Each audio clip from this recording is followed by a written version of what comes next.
Sí, Leonel. El conjunto de videos pareciera que forman parte de una especie de curso, conferencia sobre storytelling. No, yo los he escogido, o sea, busqué storytelling en YouTube. Bueno, algunos ya los había mostrado hace 3 años, hace casi 3 años, pero volví a buscar y bueno, filtré de una selección de como 40 videos, escogí varios y sí, o sea, bueno, parecen relacionados unos a otros, ¿no? O sea, pero fueron hechos independientemente por distintas personas. Entonces, el que tiene la intención de mostrarlo como un enfoque unificado eres tú, Big History. Para, Bueno, en mi playlist, y lo que he pensado es que de repente vamos a hacer otra sesión porque me quedaron algunos videos en el tintero y bueno, y no sé si vieron a Neil Postman. ¿Algunos de ustedes han visto el video de Neil Postman que mandé en el WhatsApp? No, yo no lo llegué a ver. Esta Ok, semana estaba full. bueno, ok. Eso queda para Navidad. Pero sí, sí, sí, sí, ahorita ya Para, la para semana que la... viene va a No, escribir. no, no, no bueno, o si quieren lo vemos juntos, porque realmente para mí, bueno, él como que pone junto todo aplicado a educación. claro, yo tuve una experiencia hace unos, no, como 30 y tantos años, porque la gente, el grupo yo estaba vinculado a un proyecto de promoción del comercio internacional y de la hacia la pequeña y mediana empresa. Entonces, de pronto se puso de moda en la gente del BID y del Banco Mundial el storytelling como instrumento para llegarle las comunidades para identificar los proyectos que deberían recibir financiamiento y apoyo. Entonces, eso fue no, no la puedo llamar moda, sino fue una iniciativa que me marcó porque yo veía una vinculación directa entre los cuentos que se iban a elaborar o a diseñar, vinculados con las necesidades de esas comunidades. Entonces, cuando veo esto, que lo veo, es como más bien estos 3 o 4 videos, los veo como, digamos, dando un vuelo turístico sobre el fenómeno del storytelling, pero sin profundizar, ¿no? ¿Con qué fin? ¿Cuál es el objetivo de iniciarse en una tarea de storytelling? Aquí en la universidad, en el Miami College, el Miami Dade College, hace unos 12, 14 años, no, tal vez menos, comenzó también una iniciativa empezaron a traer gente que se enfocaba sobre la necesidad o las bondades de echar cuentos, de echar cuentos. Ahora, en castellano, cuando decimos, o al menos en Venezuela, ¿no? Que lo que estoy más acostumbrado, cuando decimos cuentos, eso suena un poco peyorativo. Eh, Sí, pero si lo tomas en frío, en sí, términos de lógica, digamos, vinculado a una necesidad, es crear un cuento creíble, porque sí, tú necesitas que la gente los que toman la decisión sobre la distribución de los fondos te crea, sí, tenga sí, sí. fe en lo que tú Ah, dices. yo tiendo a traducir story como relato, que creo que Sí, me parece más neutro. sí, sí, Pero, sí, de pero, acuerdo. porque sí, no tenemos historia, o sea, traducir history y story como historia, no, no, Sí, tampoco, relato. tampoco. Y el otro, sí, quedándonos un poco en ese punto, resulta que la moda, esa sí es una moda, de utilizar la palabra narrativa ahora sirve para como la gilet, para cortar para allá y para cortar para acá. La narrativa tiene dos o tres aspectos, que son uno de ellos es el, el, el adjetivo, ¿no? El adjetivo que resulta de una obra de teatro o de lo que sea, y entonces sale el sustantivo, el cuento que se está echando, ¿no? porque eso nosotros utilizamos en esa época, tienes que tener un cuento creíble, esa era la Ujú, palabra. Entonces, por eso es que no me choca, no siento el aspecto ese, digamos, peyorativo de la palabra cuento. ujú, Entonces, la idea que manejábamos en aquella época y que eso también fue otro fracaso monumental, porque al final todo cambió y no se supo cuándo ni por qué, pero el hecho es que quedó esa idea, la narrativa que vamos a desarrollar en este aspecto. ¿No? Entonces, tú dices, la narrativa, no, el relato, el cuento, y porque la narrativa es cómo se van desenvolviendo las diversas situaciones. Entonces, y para eso surge el arte del novelista, el arte del cuento. Digamos que en ese sentido hay que decir, hubo una lista que nombraron el propio García Márquez nombraba a Gallegos y a Borges, y resulta que son muy diferentes, porque una cosa es escribir novelas densas y otra cosa es escribir los cuentos, que también son densos, pero de una magnitud mucho más corta que la de una novela. Entonces, siempre en toda esa envoltura está el hecho de que estás narrando, que estás elaborando un relato. Y digamos que me parece que eso está muy vinculado, no sé si estoy descubriendo el agua tibia, pero está muy vinculado al hecho de que decir big history, ¿no? Es está como esperando un bloque que se llama storytelling, que se llama... Bueno, en la lección, la próxima lección que vamos a ver, em, Origin Stories, explican que cada sociedad, cada civilización ha tenido su origin story y que Big History es la,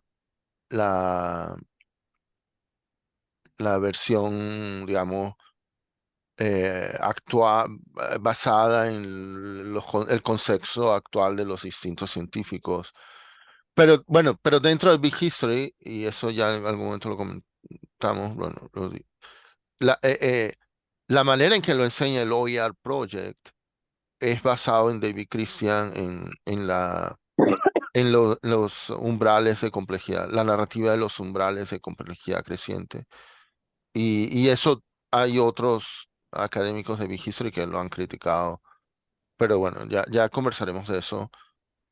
Pero a mi modo, bueno, ya veremos en la próxima sesión. O sea, hay gente que dice esto de idea de las narrativas a nivel personal, a nivel grupal y luego, bueno, a nivel educativo y en historia, pero a nivel también de divulgación científica se usa.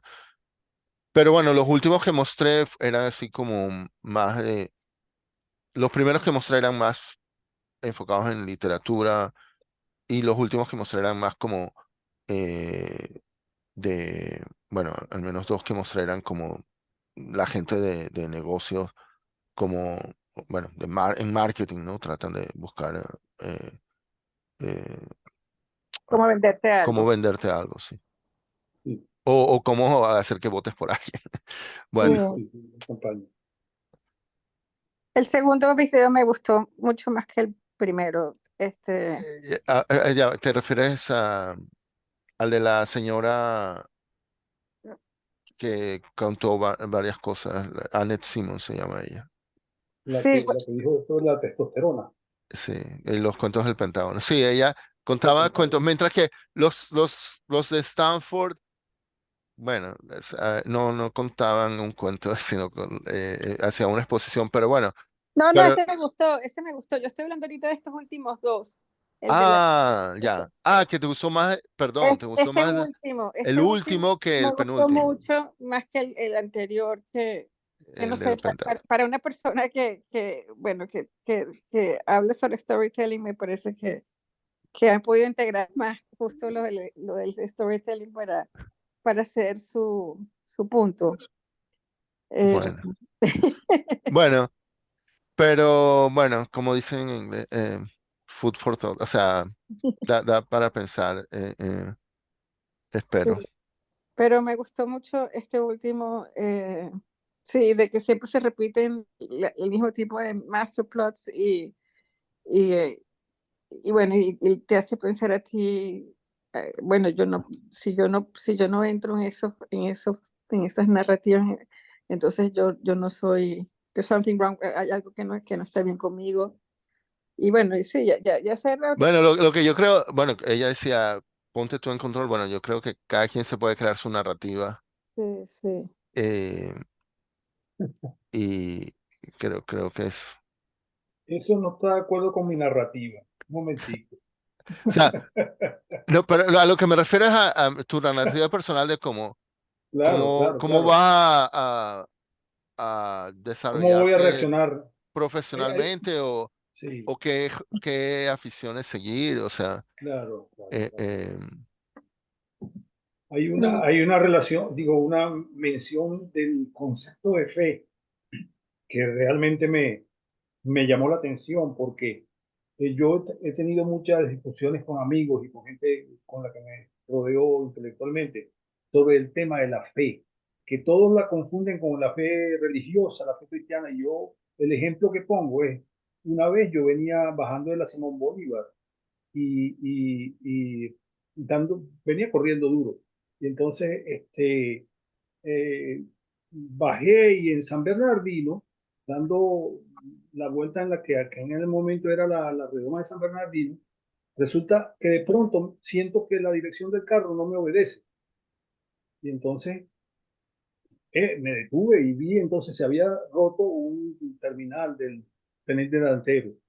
Y por fortuna estaba un taller cerca ahí que yo conocía a la gente y les dije eso. Pero me puse a pensar que cuando yo venía rodando por las curvas de la Simón Bolívar hacia Tazón, la única manera que yo puedo justificar en relación al pasado es que yo tenía absoluta fe de que ese tren delantero estaba perfectamente funcionando y no lo estaba, y no lo estaba. Entonces, lo que me sostenía y lo que me sostiene cuando yo voy corriendo en una autopista a 120 kilómetros por hora o a 80 millas, es fe en que el carro está bien construido, que los frenos están bien y que no va a aparecer un loco que se me va a atravesar.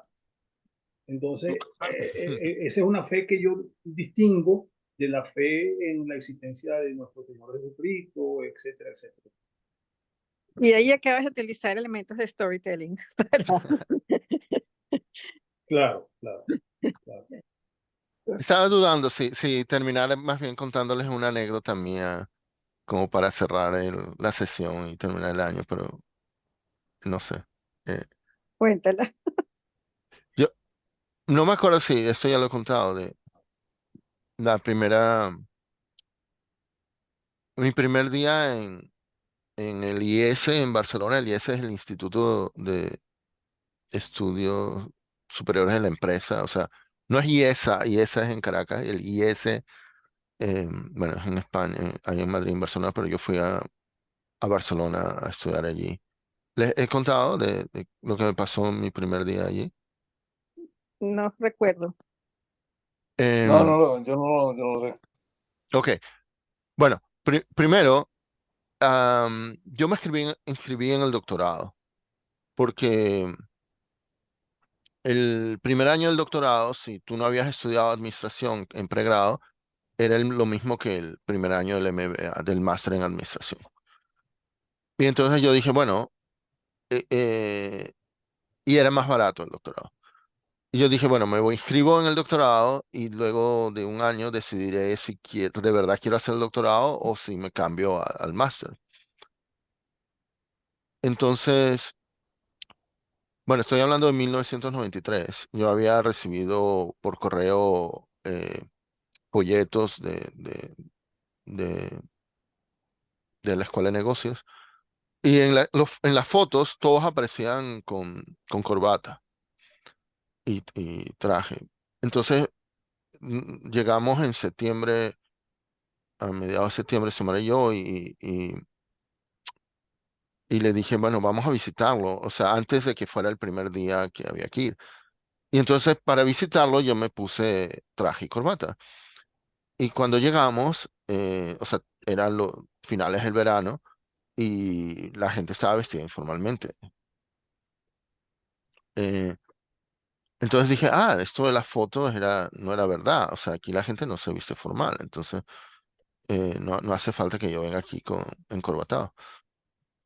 Entonces, el, fui el primer día y el primer día era un día especial en que en un auditorio ponían a las tres secciones juntas porque había una sección en inglés en la que yo había entrado y dos secciones en castellano, todos estábamos juntos y nos daban varias charlas de introducción.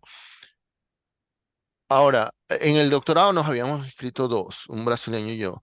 El brasileño estaba compartiendo apartamento, o como dicen allá, piso, con otros estudiantes del MBA. A los del MBA, los organizadores del máster les habían mandado una carta a cada uno pidiéndoles que ese primer día vayan vestidos formalmente. Y el brasileño se enteró porque él estaba, aunque a él no le llegó la carta, sus compañeros de apartamento le contaron. Entonces, yo era el único que no tenía corbata en un auditorio, bueno, que no estaba vestido formalmente, había también mujeres, las mujeres no tenían corbata, pero todos estaban vestidos muy formalmente, los hombres con corbata, y yo era el único que no tenía corbata. Yo estaba con un suéter. Bueno, eh, un poquito así como cucaracha en baile de gallina. El caso es que un profesor de comportamiento organizacional eh, planteó un, ah, un problemita, que es el siguiente. Él dijo, imagínense que una persona vive en una ciudad al lado de una montaña. Bueno, para mí era fácil viniendo de Caracas. Eh, eh, eh, y que esa persona decide salir a las 7 de la mañana de excursión, supongo que sale un sábado a las 7 de la mañana, sube al pico de la montaña y pasa la noche allí. Y a las 7 de la mañana del domingo baja por la misma ruta, por exactamente la misma ruta. ¿Ok? Y, y no hay más datos, o sea, no nos dice a qué hora llegó, no nos dice a qué hora a la ida o a la vuelta. Lo único que sabemos es que ambos días empezó a la misma hora, en el sábado subiendo, en el domingo bajando. Y la pregunta es, ¿hay algún punto de la ruta en el que esa persona, cuando iba subiendo el sábado, supongo que pasó a las 11:05 y al regreso también pasó por ahí a la misma hora? O sea, ¿hay algún sitio, algún punto del camino, del sendero, donde esa persona estuviera a la misma hora ambos días? Entonces, bueno, alguien levantó la mano, no me acuerdo la respuesta, pero bueno, el profesor le pidió que se lo explique a los demás y, y bueno, no convenció mucho. Pero entonces yo me acordé, yo creo que yo ya había visto ese acertijo en algún libro, como yo coleccionaba libros de acertijos, de ingenio, lógicos, etcétera. Yo creo que ya lo había visto y se me ocurrió una explicación, levanté mi mano. Mi explicación fue, en lugar de imaginarse a la misma persona en 2 días diferentes, imagínense 2 días, dos personas el mismo día. Ujú, Una que empieza a las 7 desde abajo y la otra a las 7 desde arriba. ujú. No importa la velocidad que van, no importa las pausas que hicieron, si siguen por el mismo sendero, en algún momento se cruzarán. Claro. En ese punto en que se cruzan, están en el mismo sitio a la misma hora. Así que sí. Bueno, yo le expliqué en mi inglés chucuto y el profesor me dijo, bueno, preguntó al auditorio, levanten la mano los que están convencidos. Y bueno, levantaron la mano, no sé, un 40%. Entonces me dijo, ¿qué crees que ha pasado? Y dije, bueno, de repente mi inglés es muy malo, déjame intentar en castellano. Entonces lo expliqué en castellano o sea, repetí la explicación en castellano y el profesor preguntó, levanten la mano los que están convencidos. Y levantaron la mano, no sé, 85% de las personas, pero no era 100%, era claramente no 100%. Y entonces el profesor me preguntó, ¿qué crees que ha pasado? O sea, ¿qué crees que ocurre? ¿Por qué no estás convenciendo a todos? Entonces yo le dije, bueno, supongo que la próxima vez tengo que traer corbata. Eh, Este no es de los nuestros. eh, entonces, pero ese no era un profesor de matemáticas o lógica, era un profesor de comportamiento organizacional, o sea, organizational behavior. Y entonces él dio una explicación dibujando un gráfico. Él dibujó, em, bueno, eh, el eje Y es la altura, el eje X es el tiempo, un gráfico de como distancia-tiempo, ¿no? Y entonces dijo, bueno, cuando sube, bueno, ahí, bueno, supongo que hace así. Y luego dijo, y bueno, y cuando baja, va a hacer algo así, y en algún momento se cruzan. Eh, eh, Esa fue la explicación que dio con un gráfico distancia-tiempo. Pero el punto de él era que lo que nos quería explicar era que decía en reuniones de negocio, de repente cuando si trabajas en una corporación grande y tienes gente de distintos grupos, de distintas eh, eh, profesiones, bueno, porque al máster en administración iba gente de una variedad, bueno, allí había gente de varios países, de varios continentes, o sea, había gente como de, no sé, 25 o 30 países, y había gente de como de 30 carreras diferentes, o sea, había graduados en literatura, en ciencias, en filología, en qué sé yo, en variedad administración también, o economía, o lo que, ciencias, ingeniería, había variedad. Y lo que él decía es que lo que nos dijo fue que no siempre un argumento totalmente racional va a convencer a todos. Eso fue lo que nos dijo. Bueno, creo que era como dejándonos eh, eh, en suspenso para cuando tomemos su curso de explicarnos, bueno, qué. Pero ahora viendo estos videos, lo que me ha recordado es que, bueno, de repente a veces para convencer a otros hay que explicarlo en términos de relato, algo.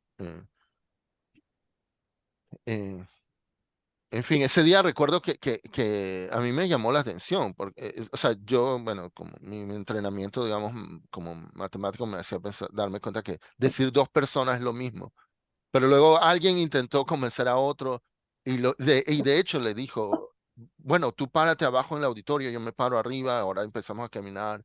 O sea, físicamente lo tuvieron que hacer para y cuando se encontraron, le dijo, ve, estamos en el mismo, o sea, a mí me llamó la atención como para algunos, o sea, tenían que verlo en concreto y no lo podían, digamos, pensar abstractamente. Bueno, supongo que como matemático computista, pensar abstractamente ya se me hacía eh, eh, eh, intuitivo.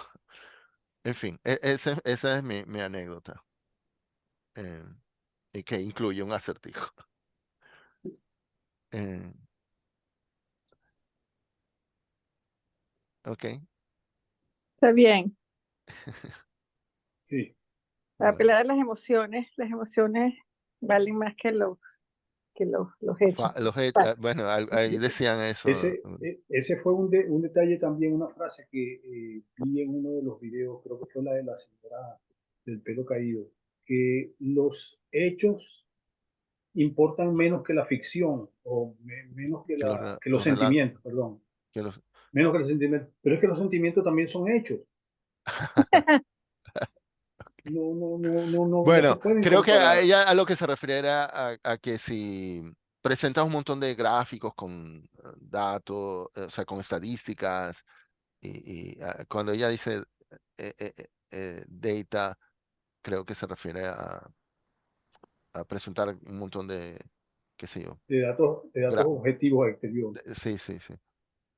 Ahora hay otros que más bien lo que dicen es cómo crear stories basados en los datos, en los datos, ¿no? O sea, Para eh, conmover, sí. sí. Bueno, el máximo de potencia que se ha logrado, lo logró la tragedia griega en el siglo de oro, en los 80 años del siglo de oro griego, porque hasta en el siglo XX se creó el psicoanálisis sobre la base de los personajes y de la historia de la tragedia griega. Hay gente que se pasó años resolviendo su complejo de Edipo sentado acostado en un sofá mientras el psicoanalista estaba de espaldas a él y entonces solamente se dormía Bueno, mientras él te yo de hablaba. psicoanálisis no sé nada. Bueno, del complejo de Edipo, eso sí había hablado. No sabía que otras cosas de la tragedia griega me habían influenciado eso. Sí, sí, Antígona Bueno, y el complejo de Electra y todo ya. eso. Hay una serie de los arquetipos de Jung también están apoyados en la tragedia griega.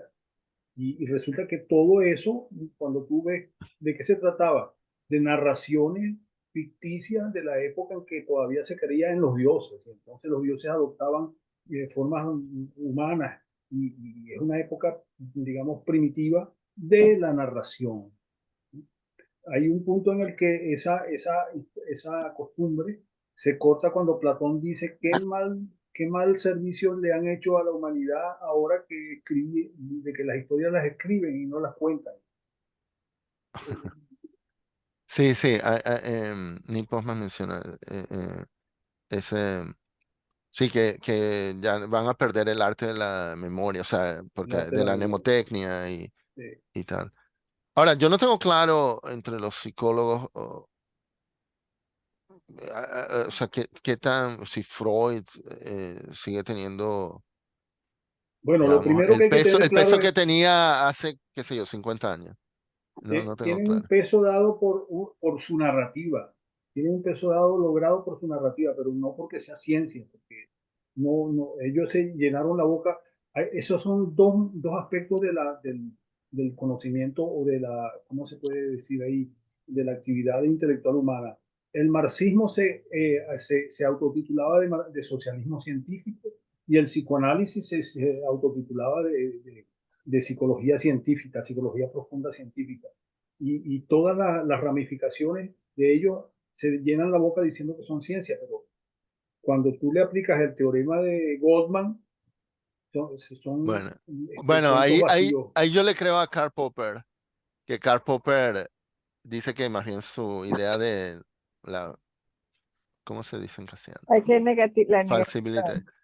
La falsibilidad, Falsibilidad. Que falsación, la teoría de Einstein era la falsación. falsificable, pero no las de Freud ni las de Marx. Entonces, que Claro. para él distinguir ciencia o no, ese era su criterio. Si es Y posible entonces yo confío en demostrar que es Popper, falsa, porque, bueno, claro. Popper creció allá en, no En sé, ahora Austria. seguro si en Viena. Budapest o en Viena, bueno, ahí en el Imperio Sí, Austrohúngaro. sí. Y, Húngaro, y, sí. y, y en esa época en que el La psicoanálisis, misma época en que Freud también estaba. claro, estaba en auge Sí. y lo demás. Y entonces, bueno, que para Popper causó mucho efecto el experimento bueno, experimento, las observaciones astronómicas de Eddington, las que catapultaron a la fama a Einstein. Einstein, sí. Y entonces Popper se puso a pensar, bueno, pero habría un test así para el psicoanálisis de Freud o para el marxismo, y se dio cuenta que no, porque que son sistemas cerrados, que cualquier cosa que le digas ellos siempre pueden acomodar Sí. y para seguir teniendo la razón. Sí. Ok. em, En vista del éxito obtenido. Bien, bueno, entonces yo creo que yo tengo una visita, bueno, nuestro hijo nos va a visitar. Yo creo que la próxima sesión no será ni el 4 ni el 11, sino el 18 de enero. O sea, dentro de un poco más de un mes. ¿Ok? Ok. Ok. Es que porque también, bueno, no solo va a tener visita, vamos a viajar. Bueno, así que bueno, felices fiestas, bueno, feliz Navidad, feliz Igualmente. año, pero igual por el Igualmente. WhatsApp estaremos en contacto. Felicidades, felices fiestas. Ok, Para, chao. igualmente para Bueno, todos. hemos hecho una sesión Chao. diferente hablando de literatura, ¿eh? Primera vez. Sí. Bueno, un poquito, Sí, ¿no? sí. Yo estaba como cucaracha en gallinero. Ninguno de nosotros es experto. Ok, chao pues. Ok. Un Salud. abrazo. Chao. Un Salud. abrazo. Chao. Chao. Un abrazo.